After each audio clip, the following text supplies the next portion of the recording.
Le 25 mars, vers midi, le roi Faisal était assassiné par un de ses neveux. Cette nouvelle a plongé le pays dans la consternation et l'inquiétude.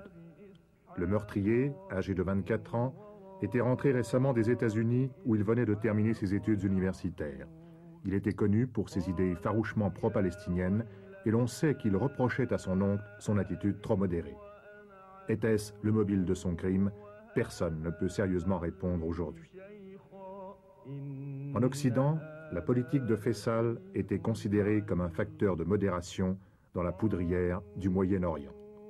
À l'intérieur, il avait su assurer l'équilibre entre les provinces les plus importantes et les tribus les plus influentes. Son habileté politique lui avait permis de jouer les unes contre les autres les tendances progressistes et les forces les plus réactionnaires. Finalement, en fin tacticien, il a permis à son peuple de sauter du Moyen-Âge à la deuxième moitié du XXe siècle en préservant la monarchie absolue. Le jour de l'enterrement, dans le principal parc public de Riyad, des tentes ont été dressées pour recevoir les délégations étrangères. Les principaux chefs des États arabes sont venus saluer la dépouille de celui qui a été depuis la mort de Nasser l'un des principaux leaders du monde arabe. Anwar el-Sadat a été le premier chef d'État à atterrir à Riyad. Depuis 1972, le rapprochement de l'Égypte et de l'Arabie saoudite a profondément modifié l'échiquier du Moyen-Orient. C'est Faisal qui a poussé Sadat à renvoyer les conseillers militaires soviétiques. En contrepartie, l'Arabie saoudite a payé de nombreuses factures d'armement pour l'Égypte. Autre leader du monde arabe, Wari Boumedienne. On sait que les liens entre le président algérien et le roi Faisal se sont particulièrement affermis depuis la guerre d'octobre.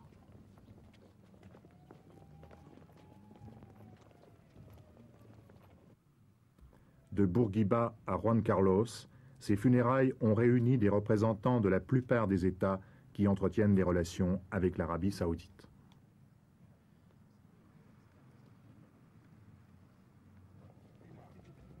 L'arrivée simultanée du président Assad de Syrie et du roi Hussein n'est pas passée inaperçue. Le président Assad n'a pas oublié que s'il a pu renouveler et augmenter le potentiel militaire de son armée, c'est grâce aux subsides de l'Arabie saoudite.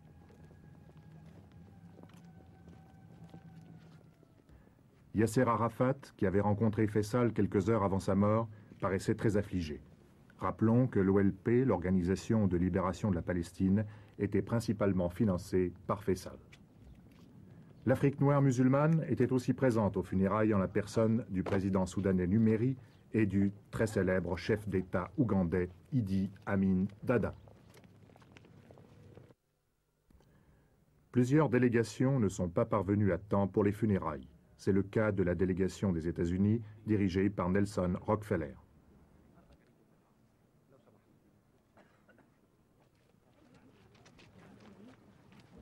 Le nouveau roi, Khaled Ben Abdulaziz, conduit la marche mortuaire.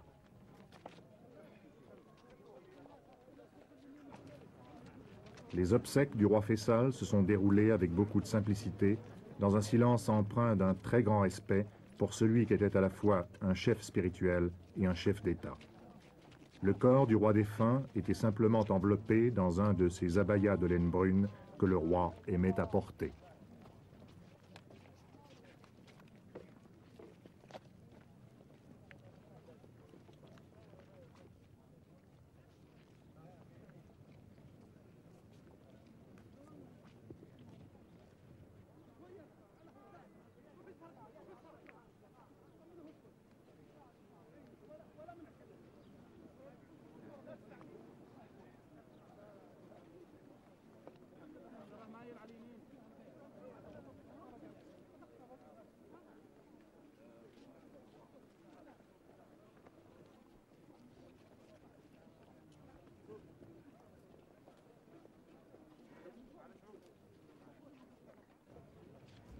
Accourus en toute hâte des autres villes du royaume et même des oasis les plus éloignées, les Saoudiens sont venus en masse rendre un ultime hommage à leur roi. On a estimé à plus d'1 million le nombre de personnes qui ont suivi les obsèques. For all Saudis, I think King Faisal was more than a king. Le roi Faisal était plus qu'un simple monarque, il était le père de tous les Saoudiens. Pour moi, qui suis un membre de la nouvelle génération, il était même plus que monarque et père, il était pour nous un exemple stimulant de sagesse, de foi et de courage. Stimulation to us. He was a source of wisdom and of faith, of courage. A man who proved to us and to everybody. C'était un homme qui nous a prouvé, à nous comme aux autres, qu'il est possible d'accomplir de grandes choses en un laps de temps limité. He accomplished things that take generations to be accomplished. Au cours de ces 11 années de règne, il a réalisé une œuvre dont l'édification aurait normalement pris des générations. Young, educated people. And it was always one of his main interests to spread. Il faisait confiance aux jeunes intellectuels. L'instruction pour tous, telle était l'une de ses grandes préoccupations, ainsi que la formation des jeunes saoudiens pour leur apprendre à utiliser les moyens modernes leur permettant de développer l'Arabie saoudite. Comme vous pourrez le constater, bien des postes de responsabilité sont occupés dans notre pays par des jeunes.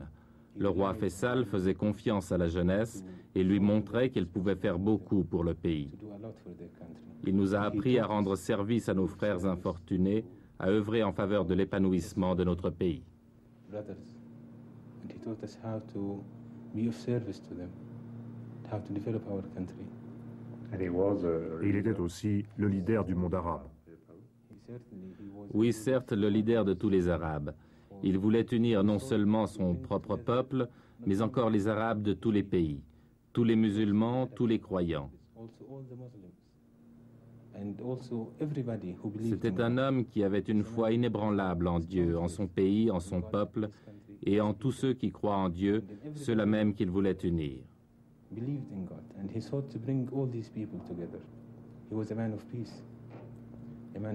C'était un homme de paix, un sage.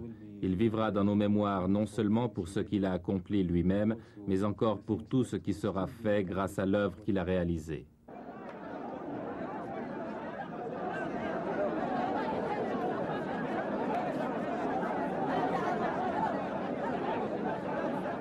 Lors de la cérémonie d'intronisation du nouveau roi, des milliers de Saoudiens ont l'espoir de voir et de toucher celui qui va désormais incarner le destin du pays.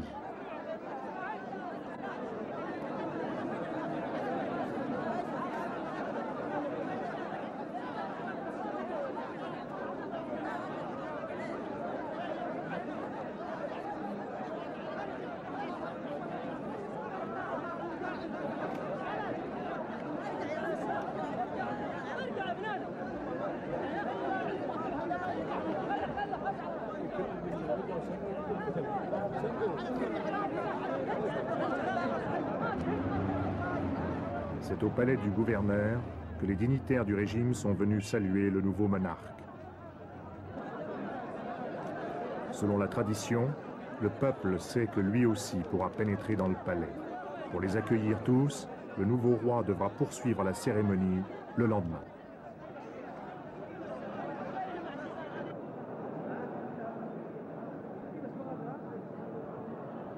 À l'intérieur du palais, outre la présence des représentants de la famille royale et des patriarches des plus importantes familles de commerçants du pays, on remarque les chefs de tribus de toutes les régions de l'Arabie.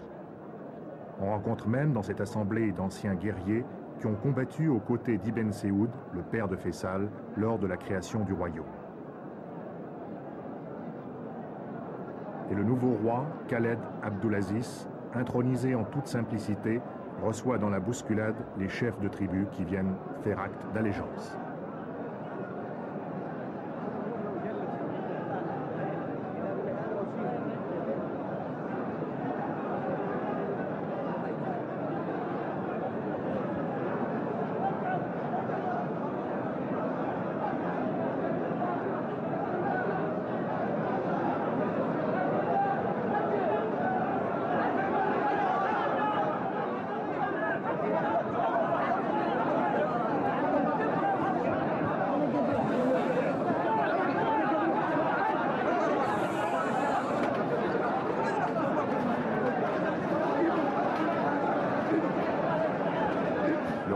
est secondé par son frère, la tête recouverte d'un kéfier à carreaux rouge et blanc.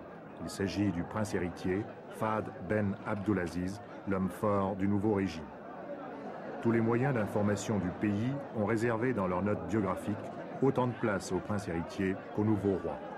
C'est pourquoi l'on a parlé d'un royaume désormais bicéphale.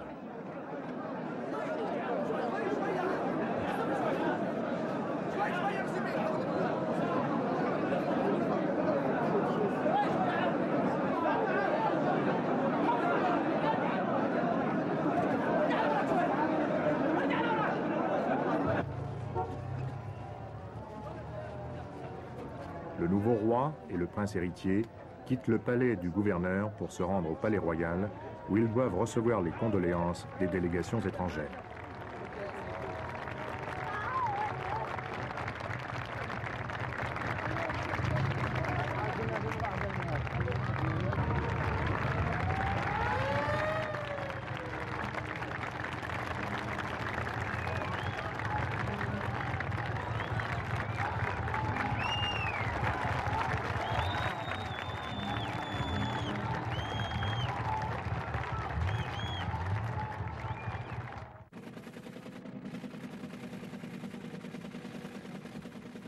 Troisième producteur de pétrole du monde derrière les États-Unis et l'Union soviétique, l'Arabie saoudite est le premier exportateur d'or noir.